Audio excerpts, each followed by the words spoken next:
Collision theory.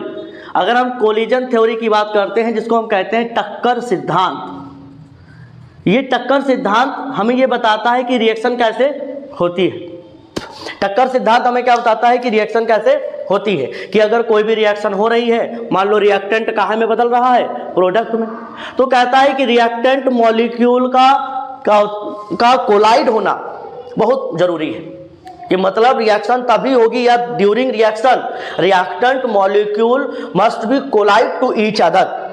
जब मान लो ये बहुत सारे ऐसे ये सब रिएक्टेंट है और एक डब्बे में भरे हुए हैं, आपस में क्या करेंगे, टक्कर करेंगे। जब टक्कर करेंगे तो इधर क्या बन जाएगा, प्रोडक्ट बनना शुरू होगा। इसीलिए टक्कर को बहुत ज़्यादा फोकस किए हैं, इसीलिए नाम बन गया टक्कर सिद्धांत, कोलिजन थ्योरी।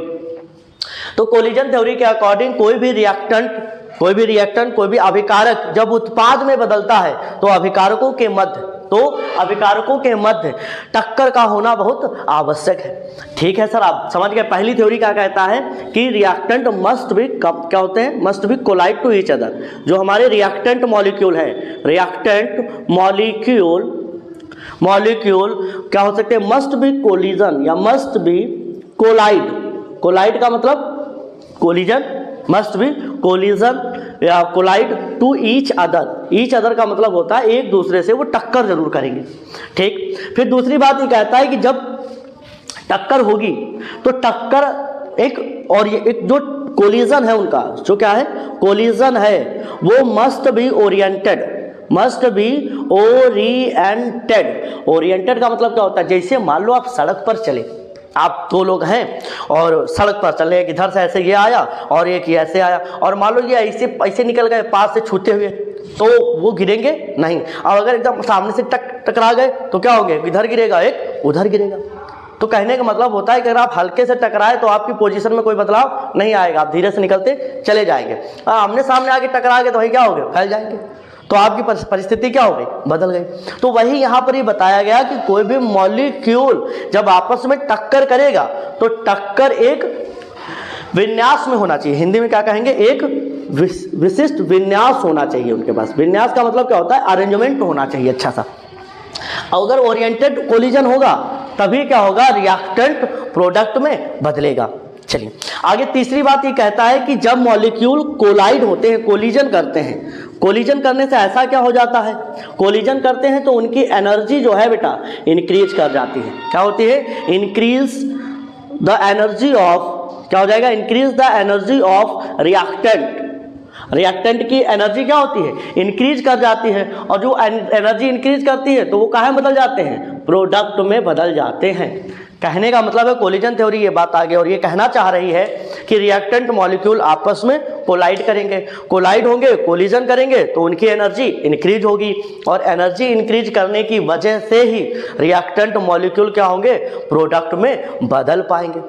और इसको एक एनर्जी डायग्राम से हम एनर्जी डायग्राम स्किल जब किसी भी रिएक्शन के लिए बनाएंगे तो ये हो गई रेट। क्या हो गई, रेट। और यहाँ पर हम क्या दिखाते हैं आपको, यहाँ पर दिखा देंगे एनर्जी, इधर क्या दिखाएंगे, एनर्जी।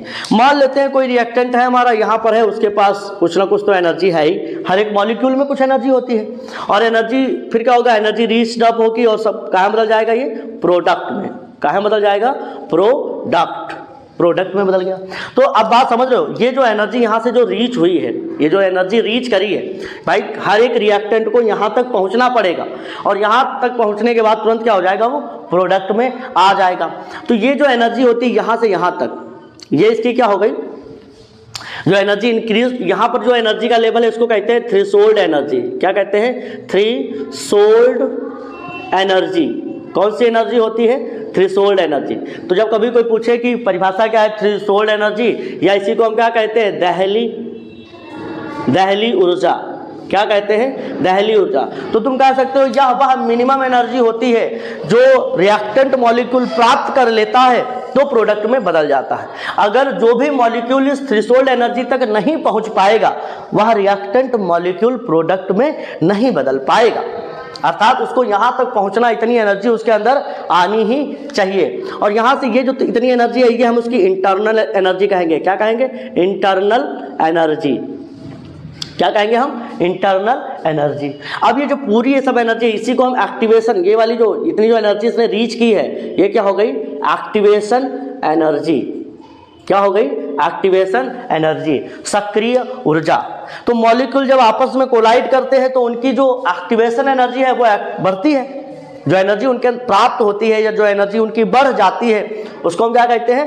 Activation energy. और एक्टिवेशन एनर्जी जब वो प्राप्त करते हैं तभी वो क्या होते हैं? प्रोडक्ट में बदलते हैं। जो मॉलिक्यूल इस एनर्जी लेवल तक नहीं पहुंच पाएगा वह रिएक्टेंट मॉलिक्यूल प्रोडक्ट में नहीं बदल पाएगा।